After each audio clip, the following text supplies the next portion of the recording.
નમસ્કાર, હું જે.એચ. બારોટ પ્રાંત અધિકારી અને સબ ડિવિઝનલ મેજિસ્ટ્રેટ સિદ્ધપુર આપ સર્વેને જણાવવા માગીશ કે આજે તારીખ 27/8/2024ના રોજ સોશિયલ મીડિયામાં એક TV9 ન્યૂઝ ચેનલની વિડીયો ક્લિપ વાયરલ થઈ રહી છે, જેમાં જણાવવામાં આવે છે કે મુક્તેશ્વર ડેમની સપાટી ભયજનક સ્થિતિએ છે.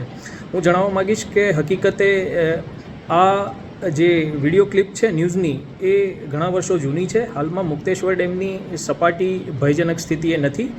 હાલમાં એટલે કે તારીખ 27/8/2024ના રોજ સાંજે 7 વાગે મુક્તેશ્વર ડેમમાં તેની કુલ ક્ષમતાના 18.33% જ પાણી ભરાયેલું છે. આથી આવી કોઈ ચિંતાજનક સ્થિતિ હાલમાં નથી.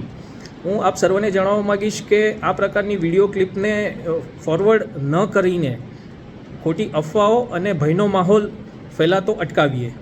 જ્યારે પણ મુક્તેશ્વર ડેમમાંથી પાણી છોડવામાં આવશે ત્યારે વહીવટી તંત્ર દ્વારા હેઠવાસના ગામોને આગોતરી જાણકારી આપવામાં આવશે અને યોગ્ય પગલાં લેવામાં આવશે.